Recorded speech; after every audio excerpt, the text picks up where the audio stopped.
This episode of The Unstarving Musician is powered by liner notes. Learn from the hundreds of musicians and industry professionals I've spoken with for The Unstarving Musician on topics such as marketing, songwriting, touring, sync licensing, and much more. Sign up for liner notes at unstarvingmusician.com. It's an email newsletter from yours truly in which I share some of the best knowledge gems garnered from the many conversations featured on The Unstarving Musician.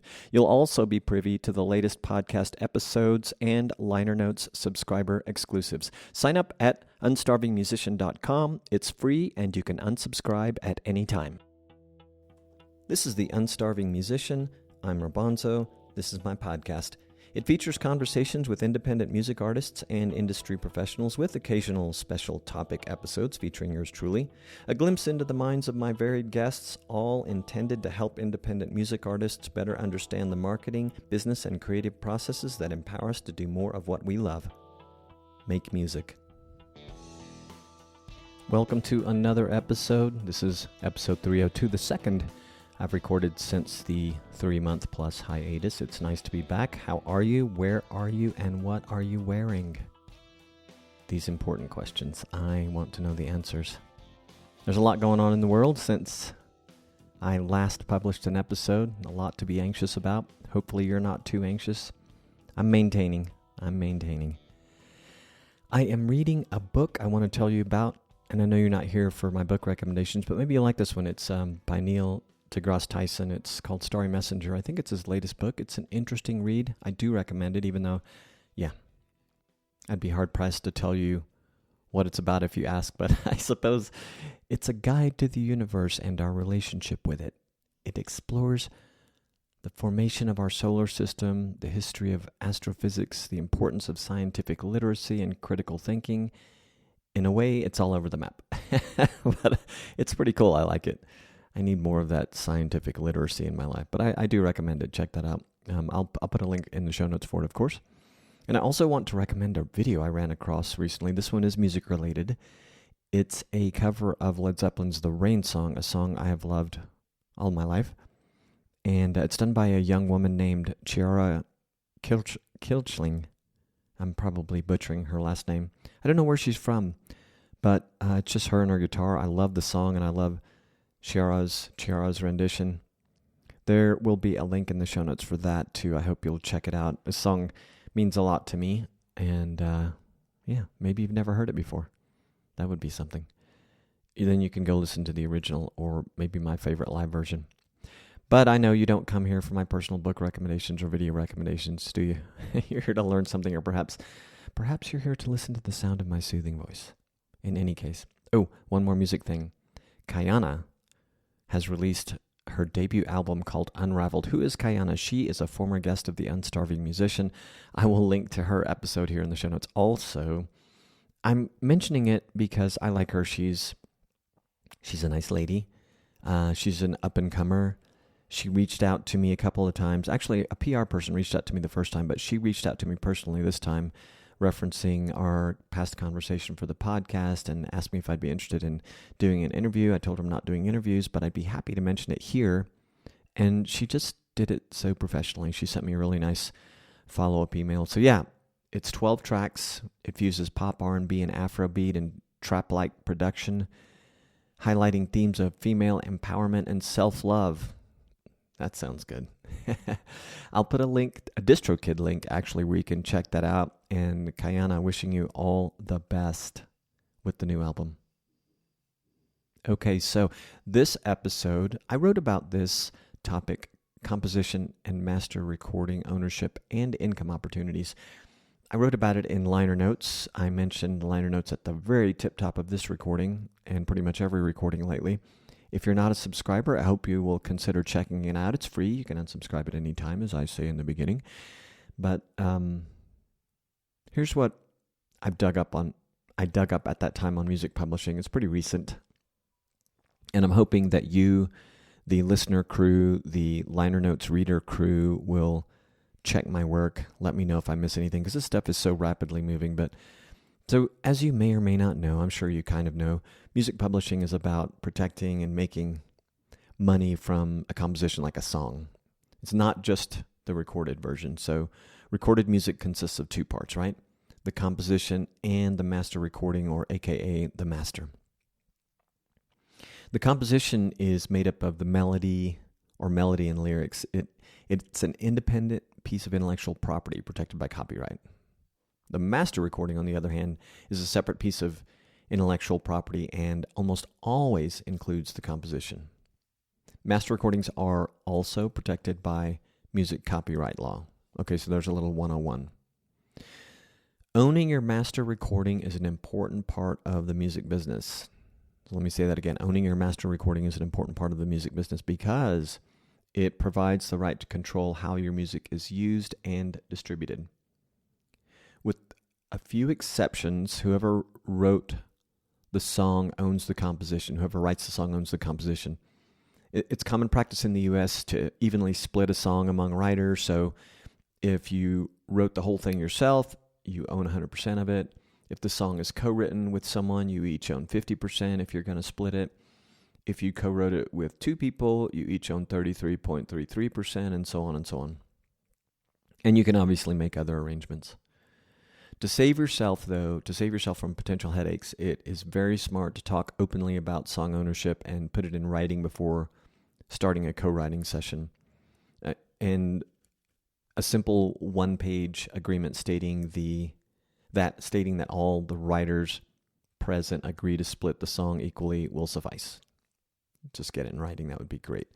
Ownership of a composition or copyright for that composition comes with some nice benefits, including you can make copies of the work, you can create new works based on the original, you can distribute copies of it, perform it publicly, display the work publicly, and the copyright owners make money by granting these rights to others, or can make money by granting these rights to others.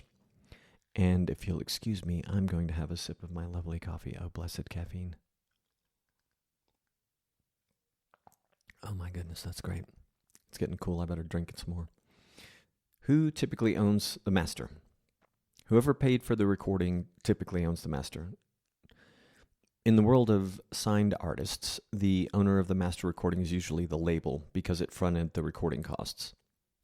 The label recovers some of its investment by selling CDs, vinyl, downloads, and streaming services like Spotify or Pandora. The producer and sometimes the musicians often receive points on a master, which is like a small cut of the money that the master recording earns. Producers might get, they may get 1 to 5 percentage points. For independent artists, the master is often owned by the artist themselves since we pay for the recording.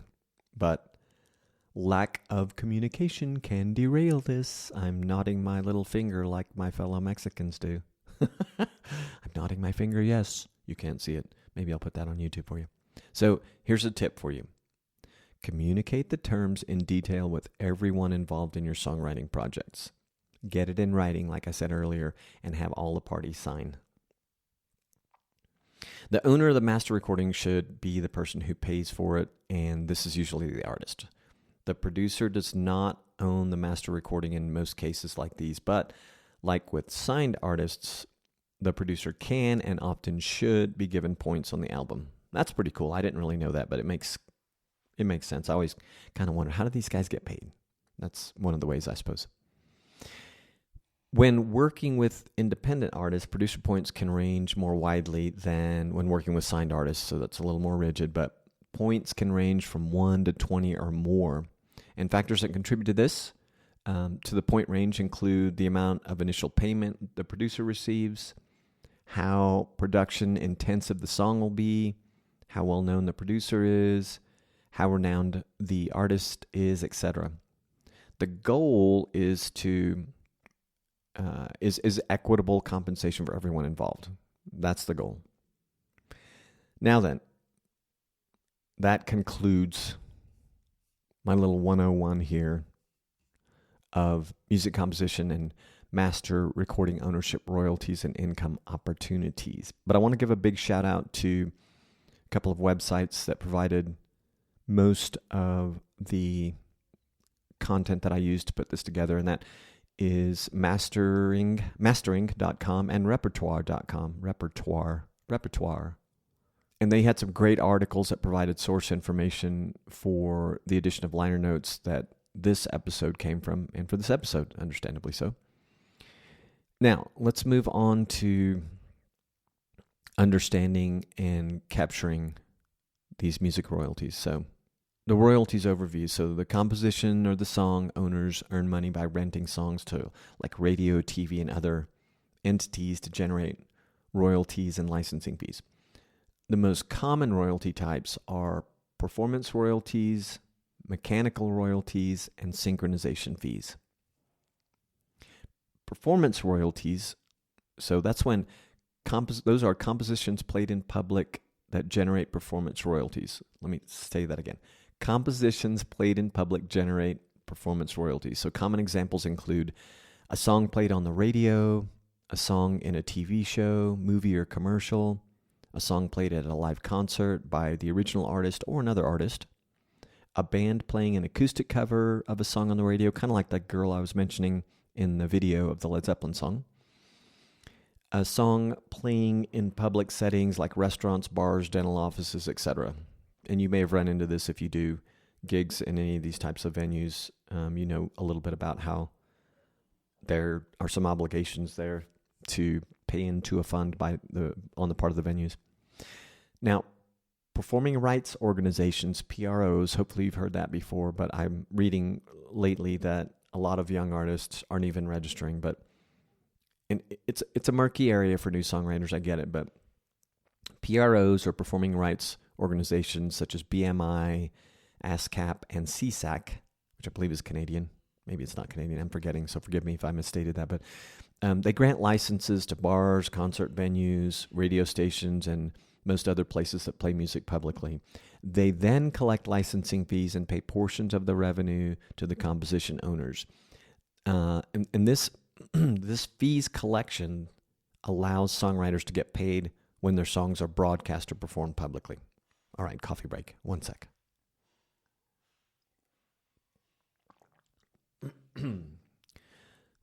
I'm drinking my coffee, by the way, out of my Unstarving Musician coffee mug. It's actually a limited edition scary mug. I wasn't going to do a plug, but you can get the standard edition on unstarvingmusician.com. I have to put a link in the show notes. I love this cup. Anyway, I love coffee more. Blessed caffeine. All right, let's talk about mechanical royalties. So reproductions of compositions generate mechanical royalties, such as when a copy is permanently created or streamed. It's kind of confusing, but most of this income comes from the sale of a recorded song. So regardless of the medium of sale or who recorded the song, the writer gets a royalty or is entitled to a royalty. This is a very complex system. A lot of royalties go uncollected, by the way.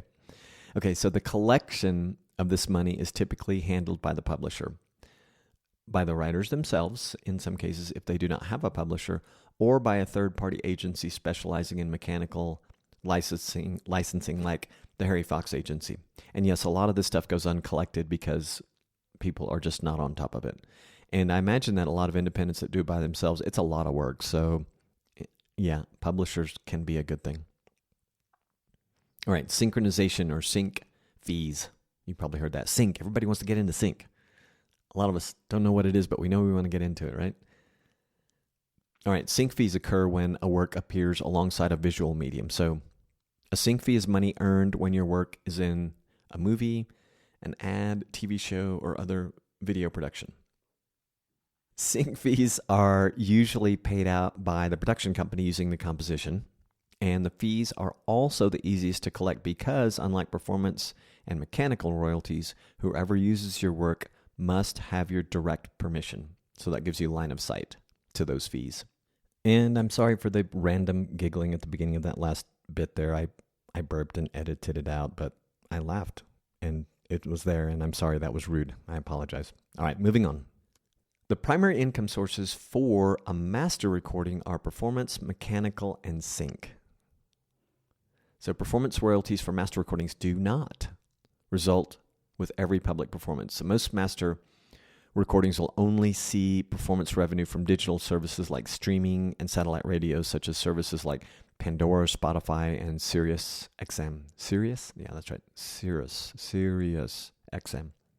However, only the composition owner earns money when their song gets radio airplay.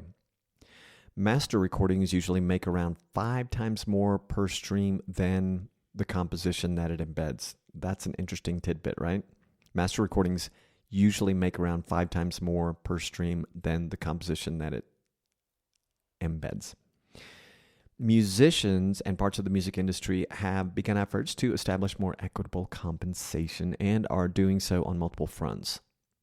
And I'm assuming that has to do with the imbalance there of master recording versus composition that I just mentioned. So I'm somewhat out of the loop on the latest legal action, but will watch for future updates and calls for action. So hopefully I can keep you informed. So this money is tracked and collected for the most part by a company called SoundExchange, which is something I need to look back into. I have it on my to-do list for many weeks. So I realize this stuff is complicated. Some people are really on it, and I'm a little on it. I'm pretty on it, and I may be completely on the SoundExchange thing. When I was going through the source material for this episode or for the original written version of it, it occurred to me that maybe I need to check that out. Okay, so a master recording owner must sign up with SoundExchange to receive their performance royalties.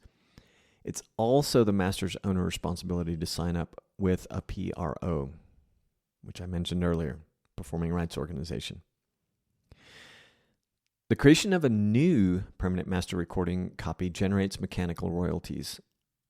Sorry, let me state that. I sort of emphasized that incorrectly. So the creation of a new permanent master recording copy generates mechanical royalties. So new permanent master recording copies include vinyl, CD, digital, download, and streaming. So actually, that first emphasis, this may be exactly what Taylor Swift, and I know Def Leppard did something similar. So Taylor Swift, if you don't know, she re-recorded several of her albums using a legal clause to get out of some unequitable arrangement she had with a label, I believe. Yeah, stuff is so complicated.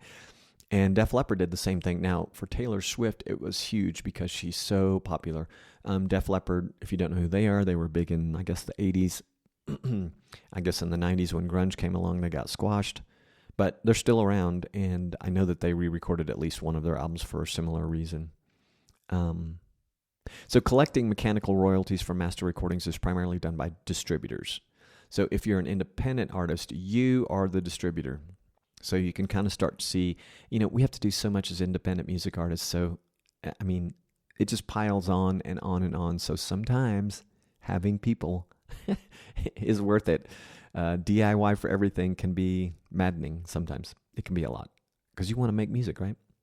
Okay, and the process for sync licensing is nearly identical for composition and master recording owners, The company that wants to use the song will contact the master recording owner, and the license fee will usually be the same as the fee for the composition. All right, let's talk about PROs and songwriter publisher royalties. This will be the wrap up here. So PROs, performing rights organizations, pay royalties to songwriters and publishers at a 50-50 split. If you do not have a publisher or a publishing administrator, you might register with the PRO twice. Once as the songwriter and once as the publisher, to collect both shares. Otherwise, the PRO will keep the publisher's share, which is 50% of the performance royalties owed to you. That's an interesting tidbit. One of the many ways that musicians lose or fail to collect royalties that they would otherwise be owed. All right. Man, I hope that was helpful. It's a little bit like drinking from a fire hose if you've not thought about this very much in the past. So I'm going to have links in the show notes for a few articles, including some by mastering.com and repertoire.com and a couple others, actually splice.com and songtrust.com. I'll mention them. And there's an interesting article about Dionne Warwick that relates to all this stuff that I'll put a link in there for. And some other good stuff. So thank you for listening. And I'm going to say thank you again and bid you adieu until the next episode for now. And I'll say that again too. And this too. Cheers. If you do not yet have a website for your music, check out Bandzoogle. It was created to help musicians and bands build their website and manage direct-to-fan marketing and sales. Bandzoogle has amazing design options, a commission-free store to sell music, merch, tickets, and more, plus tools that can capture detailed fan data for you. Try it free at bandzoogle.com. Use the promo code ROBONZO, ROBONZO, to get 15% off your first year. Thank you for listening. You can leave us feedback, questions, comments, complaints at unstarvingmusician.com/feedback. If you enjoyed this podcast, please follow us on Apple Podcasts, Spotify, or wherever you listen. If you love this podcast, please visit unstarvingmusician.com/crowdsponsor to learn about the many ways of showing your love and support. Your support does indeed equal love. The series music you heard in this episode is New Gods Part 2 by yours truly. Find links for all the places to hear the full version with vocals by yours truly at robonzo.com. Find links for all the people and things talked about in this episode at unstarvingmusician.com. Peace, love, and a whole lot of gratitude.